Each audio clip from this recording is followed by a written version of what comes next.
Welcome to the Sheep Report. My name is John Cannon and I'm here to report the news. So our story for today is Russia. Vladimir Putin has just shown who he really is, who he has been all along. A ruthless, notorious thug. This is what he has been. He's been trying to claim the illusion of democracy. That's what all evil dictators do, ain't it? Oh, you can go vote, but none of it actually works. They want to make it seem like they're the people's champ, but they're not really the people's champ. They just want all the love and adulation. They want to do whatever they want to do. If they see your girl in a crowd, they want to pull her out and say, hey, come over here. This is the type of people you're dealing with. They don't care about you, they don't care about morals, they don't care about nothing. So how do we know this? Joe Biden called out Vladimir Putin for already having his mind made up on the attack. We have sources saying that he's going to attack regardless. And what happened? This exact thing. How do we know that he had a plan all along to do this? How do we know? Because of this video right here. Look at this crap right here. Just look at it. Can you believe it? They look like the exact same shot, the exact same man, and the exact same suit and tie. But these videos was actually released days apart and meant to be on 2 separate days. And rich people, they don't wear the same tie every day. So it's not like you're going to get them by chance. Oh, I was wearing this tie yesterday and now I'm wearing it today. Oops, what a coincidence. No, that type of stuff don't happen. So what does this mean? This means that he recorded it on the same day. So he is saying in the second video that he has no choice now but to attack. And he's giving his plans to attack. But he recorded that days ago when he recorded the other video trying to act like he's praying for peace. And obviously that didn't happen. Now hundreds of people are starting to die, probably going to be thousands, taking over Ukraine. And he said it's for the denazification. We got to get these Nazis out of Ukraine, right? Am I right? So first off, let's learn a little bit about Ukraine and their president. This guy, do you know what his job was before? He was a stand-up comedian. And now the comedian runs the country. Doesn't get any more peaceful than that.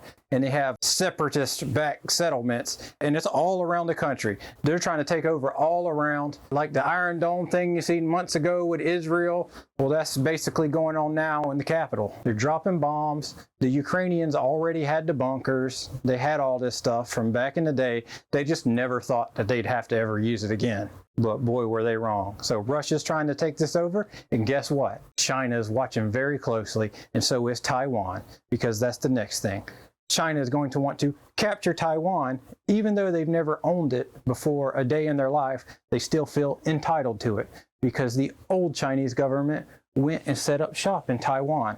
So now they feel like they're entitled to it also. Oh, fun fact. Whenever they're counting scores for the Olympics, they said that they won, and how they came to that conclusion was they put up all the numbers of medals they won, all the numbers of medals Taiwan won as well, and the ones for Hong Kong. So all 3 of those places, they counted them all together. Even though China is not in all those places. China is not in Taiwan, China is not in Hong Kong.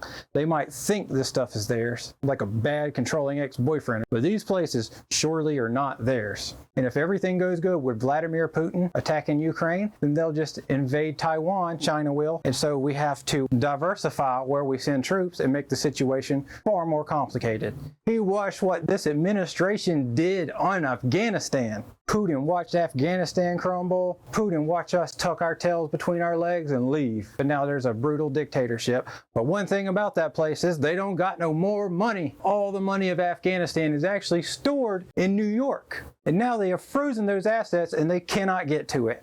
And furthermore, since they have attacked, any Russian money that's over here, which is trillions of dollars, have all been froze. So as of right now, yeah, that's America's money. But Xi Jinping and Vladimir Putin are the 2 worst threats to democracy in this century.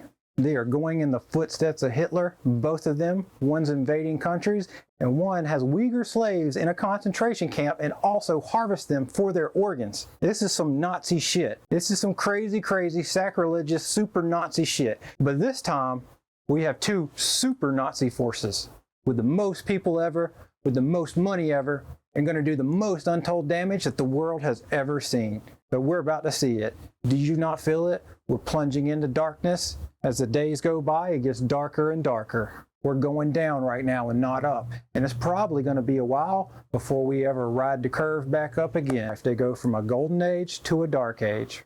then they climb back out and go back, and then it goes all back to hell again. And this cycle repeats over and over and over. And we're on the cusp of the golden age, about to fall off the cliff. So we're taking a nosedive right off of that thing. We got to stand up for democracy. The time is now. Tell somebody you ain't standing for this, that America ain't standing for this. Get these freaking communists out of our country. Communism has killed more people than anything else in the modern world. You worried about COVID? Forget COVID. Communism. And it's funny because COVID is a result of communism because of where it came from. So yeah, that's another reason, because it creates stuff like the coronavirus. All right, so that's about it for today. Please let me know how you felt about this video. Are you pissed? Are you angry at Putin? Are you angry at China? And most of all, are you proud of democracy in America? Let me know down in the comments. And as always, thank you for watching, and don't forget to be good on your way to becoming great like these two did. And please like and subscribe before Vladimir Putin himself